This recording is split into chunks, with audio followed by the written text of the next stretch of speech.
The drops of water from the shower wash away the fatigue, but they cannot wash away the sticky feeling of anxiety. I stand under the hot stream. I listen to the sounds of our house on Shady Side Road. This house ceased to be a safe haven long ago. It has turned into a trap. I am 34 years old. I have 3 beautiful children. I must be strong for their sake. I realize that this cannot go on anymore. The walls are crushing me. This marriage is destroying me from the inside. I have already made the decision to leave. It is not an impulsive step. It is a matter of survival. I think about my mother, Ruth. She worries about me so much. I just need a little time to finally organize everything, to break free from his control. The sound of the water drowns out my thoughts. Through it, I hear heavy footsteps. They sound right outside the bathroom door. It is him, Christopher, my husband, the man who once swore to be my protector. Somehow, right now, the creak of the floorboards makes my heart stop. I try to calm myself down. We will just talk. I will tell him that it is over, that there is no turning back. The bathroom door slowly opens. Through the thick steam, I see his silhouette. He stands absolutely silent. He has something in his hands. Because of the veil of fog, I cannot clearly see what it is. I open my mouth. I want to ask what he is doing. I want to demand personal space. But the words get stuck in my throat. A bright, blinding flash of light pierces the steam. A deafening roar shatters the cramped bathroom. And then darkness falls. Absolute, endless darkness. My plans for freedom, my children, my life. Everything is cut short in a single second. Through the eyes of the perpetrator, Christopher. She really thought she could just leave. She thought she would take control away from me, that she would destroy the family, that she would leave me with nothing. She was deeply mistaken. I stood outside the bathroom door. I listened to the sound of the water. That monotonous sound was driving me crazy. She is in there, washing away our past, planning her new, free life. But if she won't belong to me, she won't belong to anyone. The cold metal of the gun in my hand is soothing. It gives me back my power, the power to decide who lives and who dies. I open the door. Steam billows around the room. She stands under the streams of water, vulnerable, suspecting nothing. I raise the weapon. My hand is absolutely steady. There is crystal, icy clarity in my head. A shot. Her body slumps heavily to the floor. The water instantly turns red. The silence after the gunshot is deafening. Now she is not going anywhere. But the euphoria of power is quickly replaced by cold calculation. I need to clean up the aftermath. I cannot let them catch me. I have a reciprocating saw. I have heavy-duty black trash bags. I have dirty, methodical work ahead of me. I dismember what was once my wife. I pack her remains into plastic. I will carry them to the shed, right here on our property on Shady Side Road. I will scrub every inch of the bathroom.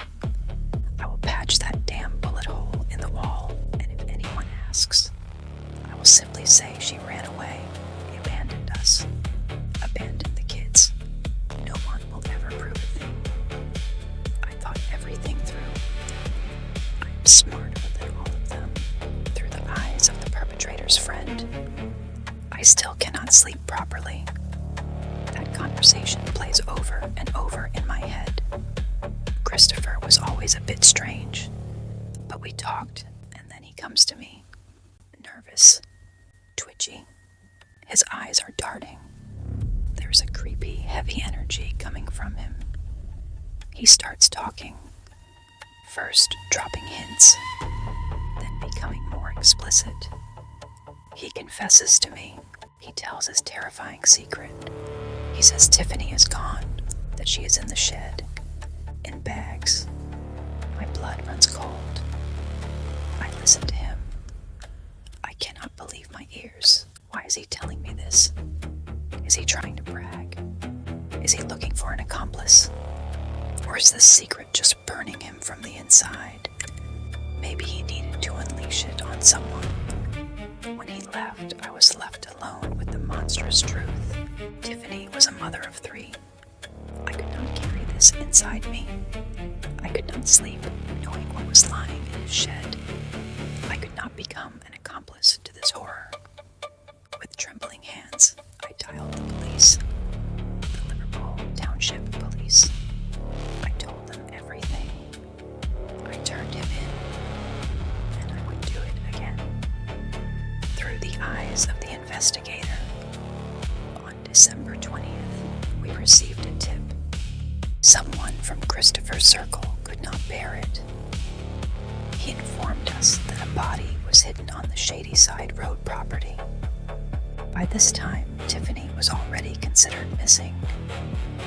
Christopher had cold-bloodedly claimed to us that he had no idea where she was. He looked right into our eyes, and he lied. We quickly obtained a search warrant. We headed to the scene. The house seemed normal, but we were interested in the backyard shed. We opened it up. We discovered those heavy-duty trash bags. Even for seasoned detectives, the scene inside was grim. He did not just kill her. He took her apart, like a broken object. Inside the house, we also found traces of his clumsy attempt to cover up the crime. Fresh spackle over a bullet hole in the bathroom. He thought he was a criminal mastermind. He thought he had anticipated everything. But most killers like this trip over their own egos. He simply could not keep his mouth shut. Through the eyes of the perpetrator in court. Columbiana County. The courtroom. I sit in this chair. I listen as they read the charges. Aggravated murder.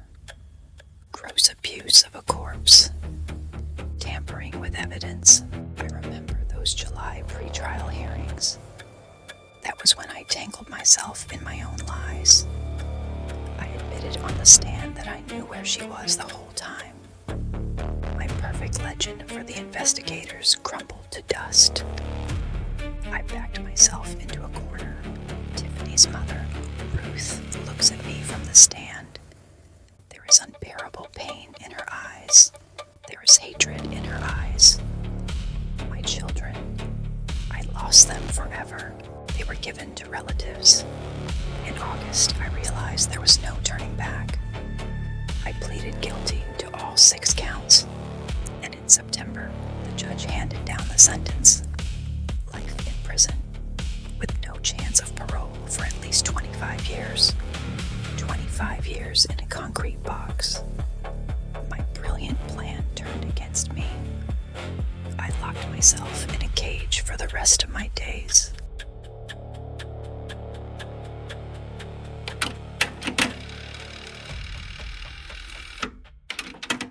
Take a deep breath. We are stepping out of this grim scenario.